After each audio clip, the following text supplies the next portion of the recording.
Surprisingly, over 90% of viewers haven't subscribed yet. If you're enjoying the content, hit that subscribe button. It motivates us to keep creating and helps us never miss an upload. And you'll never miss a story again. I used to believe that love was a shelter, something that wrapped around you like a warm blanket when the world got cold.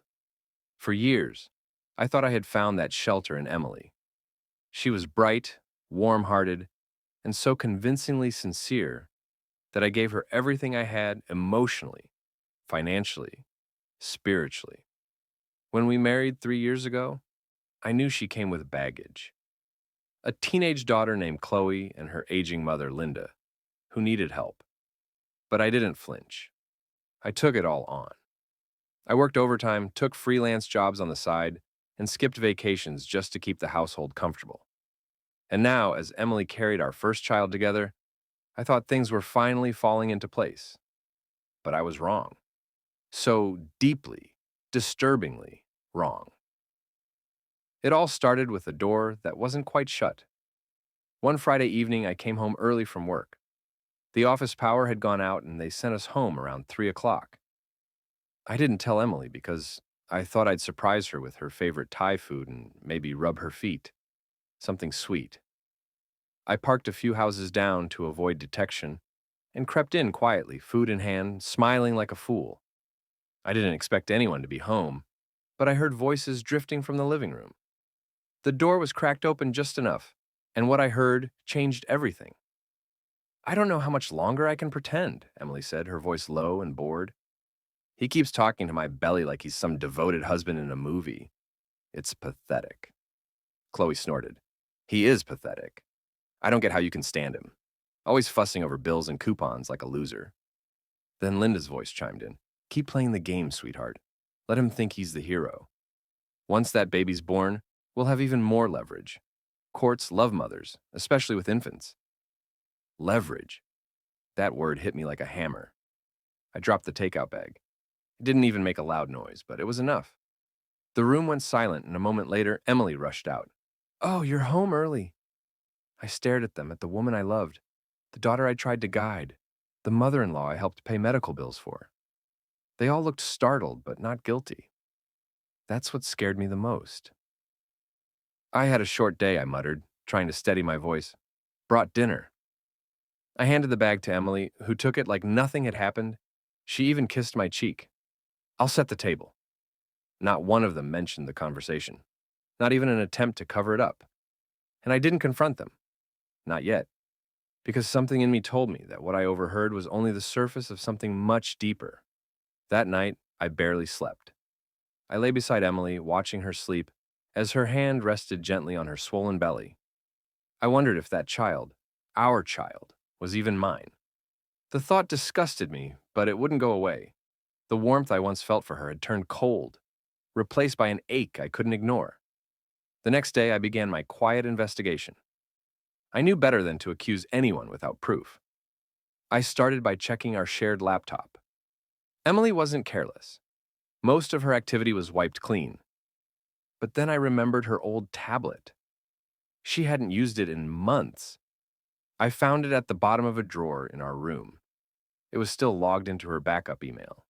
The messages I found were sickening.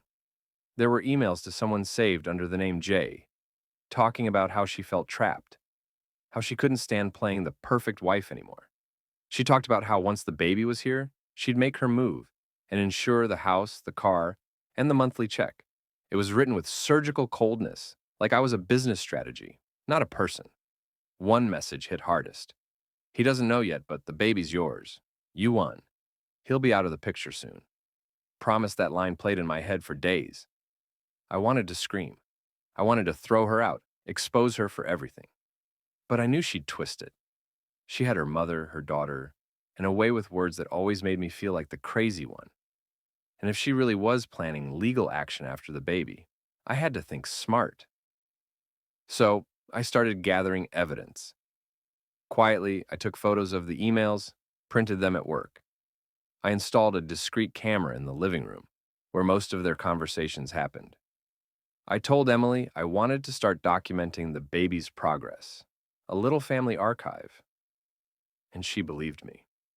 Why wouldn't she? I was still playing the role of the fool. The footage began to reveal even more. Emily would call Jay when she thought I was at work. They spoke in code, but the intent was always there. Promises, plans. Once I even saw her hold her phone over her belly and say hi to daddy. Every time I watched these videos, a part of me died.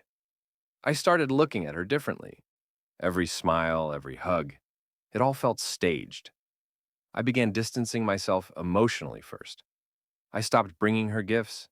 I stopped asking how she felt. I started making notes, dates, times, comments. I needed everything, and I began protecting myself. Quietly moved funds into a private account. Took screenshots of financial transactions showing how much I'd spent on her family over the years. I even recorded conversations, mundane ones, but enough to establish a pattern of behavior. My lawyer friend Marcus advised me discreetly, "Don't explode yet," he said. "Wait, let her bury herself." So, I waited.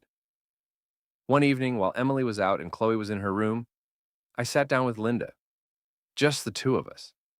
She was drinking tea watching one of those reality shows she liked. I asked her plainly, "Do you think Emily's happy with me?" She gave a half smile, the kind that never reached her eyes. "She's content. That's more than most get." It wasn't an answer, and we both knew it. "You think the baby will look like me?" I asked. She looked at me long and hard. "Does it matter?" That was her answer. Days turned into weeks. I grew colder, less engaged, Emily noticed. Of course. "You've been distant," she said one morning as she got ready for a prenatal appointment. "Just tired," I replied. She kissed my cheek again. "Only a few more weeks now." I nodded, but I wasn't thinking about the baby anymore. I was thinking about the storm coming after. The day she went into labor, I was calm, robotic even. I drove her to the hospital, held her hand, told her she was doing great. But inside, I was already gone. I watched as she cried, holding the baby, our baby. And I wondered if that moment was real for her, or just another performance. Back home, while she rested, I looked at the child's face. There was a softness in his features. Too early to say who he resembled, but I held him anyway. Because if I was going to confront her, I had to know I'd done everything right, that I hadn't lashed out in anger, that I had given her every chance to be decent. The plan was already in motion. I had enough proof. I had already contacted a lawyer and arranged a private paternity test. But the confrontation, what would come next, would be the hardest part, because when you love someone so deeply, betrayal doesn't feel like a clean cut. It feels like drowning slowly, silently, and I was almost out of breath. I didn't sleep the night we brought the baby home. While Emily rested in our room, exhausted from labor, and her mother stayed in the guest room fussing over baby clothes, I sat in the nursery, rocking back and forth in the glider chair I'd assembled with my own hands. The little boy was swaddled in my arms, sleeping soundly. I watched the rise and fall of his chest, the tiny twitch of his fingers, and yet I felt nothing. Not because he wasn't beautiful. He was not because I wasn't capable of love. I was, but because I didn't know if he was mine. I had held on to hope in the early months. That hope had been crushed bit by bit until all I had left was suspicion and grief disguised as caution. The paternity test kit had arrived the day before Emily went into labor. I hid it under the bathroom sink behind a stack of towels. I didn't want to use it. I didn't want to reduce a moment like this to science and swabs. But when someone builds their love on lies, science becomes the only truth you can trust. I gently placed the baby into his crib. He didn't stir. I stared at him for a moment longer, then walked out of the nursery and into the hallway, where a soft yellow light from the bathroom spilled onto the hardwood floor. I glanced at the closed doors, Emily's, Chloe's, Linda's, and then crept into the bathroom. With trembling fingers, I took the kid out. Swabbing an infant's cheek is easier than you'd think. They don't resist, they don't judge. I sealed the samples, labeled them, and placed the package in my briefcase. I'd drop it off first thing in the morning. By the time the sun rose, Emily was already awake, bustling in the kitchen, smiling as if everything was perfect. She looked radiant. No one would ever suspect the kind of woman she was behind that carefully rehearsed exterior. "Sleep okay?" she asked, pouring me a cup of coffee. "I managed," I replied, watching her closely. She kissed my forehead, then rubbed her belly out of habit before remembering the baby was no longer inside her. "He looks like you, maybe." She tilted her head, reading my face. "You all right?" I nodded, just tired. Long night. That was the thing about lies. They could only hold if the other person was willing to pretend. And I had pretended long enough. A few days passed, the baby cried through the nights, and Emily acted like a doting mother by day. Linda was constantly around, offering unsolicited advice as if she were the queen of the household. Chloe barely acknowledged me. She was on her phone most of the time, slinking around like she owned the place, rolling her eyes at anything I said. I no longer tried to connect with her. The warmth I had tried to build with her over the years had vanished like vapor. The footage from the living room camera kept collecting. I checked it during my lunch breaks at work. That's how I caught Emily FaceTiming Jay again, holding the baby in her arms like a trophy. He's healthy, strong. No, I haven't told him yet. He's still playing the good dad. Jay's voice came through distorted but clear enough. "As soon as you file, I'll be there. You know that." Emily laughed. "I'm not rushing anything. Let him keep paying for everything. Might as well let him dig his own grave." I had to pause the video. My hands were shaking so hard, I nearly dropped my phone. It wasn't just betrayal, it was mockery. I was a joke to her, and she didn't even try to hide it when I wasn't around. The test results came in 3 days later. I opened the envelope in my car, parked 2 blocks from my office. It was cloudy that day. I remember because the clouds mirrored how I felt, heavy, ready to burst. The results were final. The child was not mine. I stared at that line over and over, expecting it to change. It didn't. I sat in the car for almost an hour, the engine off, hands gripping the steering wheel so tightly, my knuckles turned white. I wasn't angry, not yet. What I felt was deeper, a kind of sorrow that no words could touch, a sadness that wrapped around my chest and made it hard to breathe. But now I had clarity. I went home that evening and kissed my wife's forehead just like always. I played with the baby. I even complimented the dinner Linda cooked. I acted like everything was normal because if they were going to treat me like a fool, I wanted to let them believe I was still playing that role. But behind the scenes, I was preparing. I met with Marcus, my lawyer friend, again. He had everything I needed: documentation, evidence, witness statements, the video logs. We began drafting a plan. I couldn't just walk away without making sure they couldn't touch me again. I wanted to protect myself legally. Emotionally, it was too late. Marcus looked over the files and whistled. "You've got enough to paint a very clear picture, but you've got to keep playing your part until the papers are ready. If she thinks you're pulling away, she might try to flip the narrative." So I did. I bought flowers. I cooed over the baby. I nodded along when Linda suggested we refinance the house to add her name to the deed. That's when I knew they were getting bold. They thought they had me cornered. They thought I would keep paying, keep providing, keep loving without question. But what they didn't know was that I had already filed a legal separation quietly, strategically. The court date was set, the evidence was ready, and when the time came, it would all be laid bare. But the hardest part was the waiting. One afternoon, I came home early again. The house was quiet, unusually so. Emily and Linda were gone grocery shopping, according to the text Emily had sent me. Chloe was home, though. I heard her in her room talking on speakerphone. I didn't mean to listen. I wasn't looking for more pain. But what I heard left a mark. I swear, once my mom's done with him, we'll have the house. He's dumb, but he's got money. That's all that matters. I leaned against the wall outside her door, stunned. She wasn't even hiding her disdain. Then, she said something that turned my stomach. I don't care if he finds out. He's just the wallet. He doesn't matter. I left before she could notice me. I drove to the lake nearby, parked, and sat in silence for hours. That night, I couldn't look at any of them. I sat at the dinner table, their voices buzzing around me like static, and stared into my plate. I felt like a stranger in my own home. Emily reached over and touched my hand. "You've been quiet lately. Everything okay?" I forced a smile. "Just tired." She nodded, satisfied with the lie. But I was tired. Tired of pretending. Tired of living in a house built on deceit. The court date was a week away. Everything was in place. Financial records, messages, videos, paternity tests. My lawyer would handle the filing, the restraining order if needed, the motion to vacate non-biological parental responsibility. But before the legal battle began, I needed to have one moment of truth.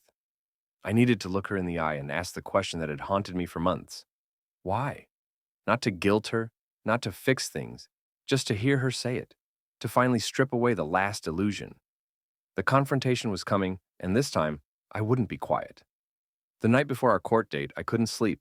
I'd lay in bed next to Emily, who snorted softly with her back turned toward me, her hand resting near the edge of the baby monitor. The soft hum of the nightlight in the hallway buzzed faintly under the quiet, and outside, the wind brushed against the windows in restless patterns, like the thoughts clawing at the back of my mind. I got up and walked down the hallway barefoot, careful not to wake anyone. The house felt colder now, not physically, emotionally, like the warmth had slowly drained away over the years, until nothing was left but the shell of what once was a family. I stepped into the nursery, watching the baby sleep peacefully. He looked so content, so unaware of the world he'd been born into. I stood there for a long time, my hands gripping the railing of the crib.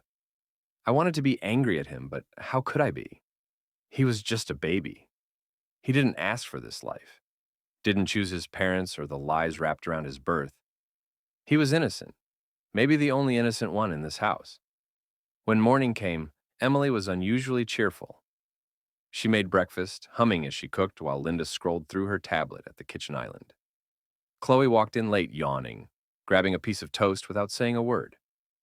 I watched all three of them, a family bound by shared convenience and deceit, and felt like I was watching a play I no longer had a role in. Emily turned to me as I adjusted my tie. "Big meeting today." I nodded. "Something like that." "You've been dressing up more lately," she said, coming over to fix the collar of my shirt. "Trying to impress the new boss?" "No," I said quietly. "Just making sure I leave a good impression." She laughed, completely unaware. I picked up my briefcase, looked at them one last time, and walked out the door. At the courthouse, Marcus was already waiting. He handed me the finalized paperwork and walked me through what to expect. Everything was ready. Paternity results, recorded conversations, bank records, and even witness statements from neighbors who had seen Jay's car parked outside late at night when I was working overtime. "You sure you want to go through with this today?" Marcus asked, studying my expression. "Yes," I replied. "It's time." That afternoon, I returned home early. Emily wasn't expecting me. She'd taken the baby to Linda's for what she claimed was a routine visit. I knew better. I tracked her car's location through the family app on her phone. She wasn't at Linda's, she was at Jay's. I waited in the living room watching the clock, rehearsing everything I wanted to say. I didn't want to yell. I didn't want drama. I wanted truth. One final raw conversation before it all came apart.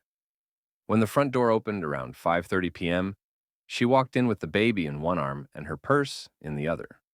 She looked surprised to see me. "You're home early." I stood slowly. "We need to talk." She shifted uneasily. "Okay." I nodded toward the couch. "Sit down." She placed the baby in the bassinet and took a seat, brushing her hair behind her ear. "What's going on?" I sat across from her, pulling the envelope from my briefcase. I slid it across the table. "What's this?" she asked, already wary.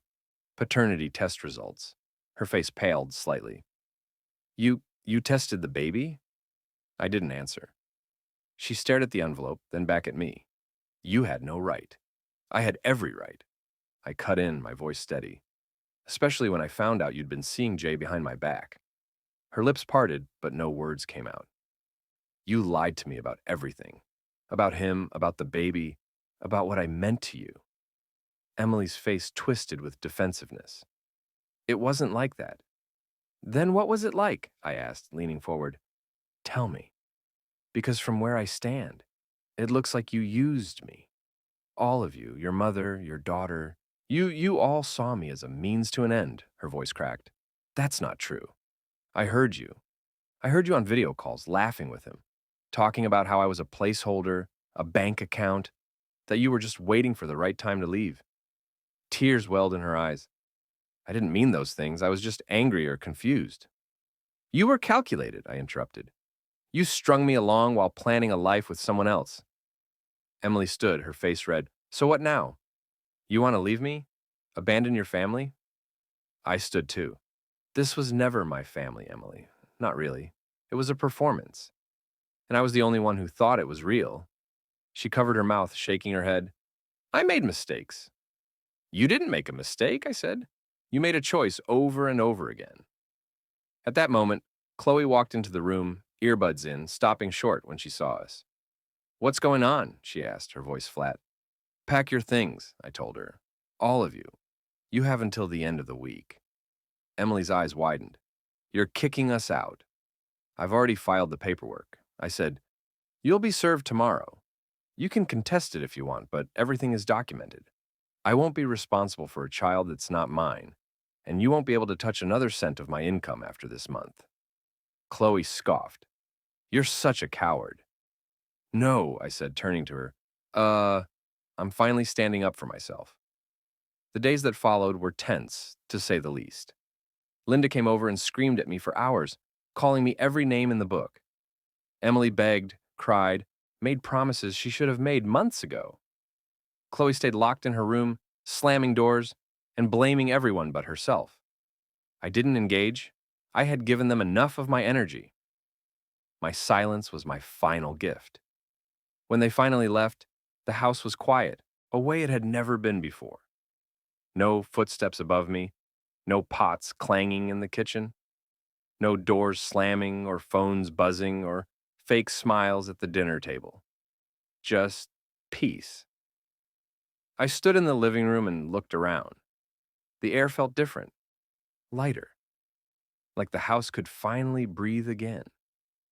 There were still moments when the silence hurt. When I walked past the nursery and had to remind myself that not everything we build lasts, that some chapters close not with a bang, but with the quiet turning of a page.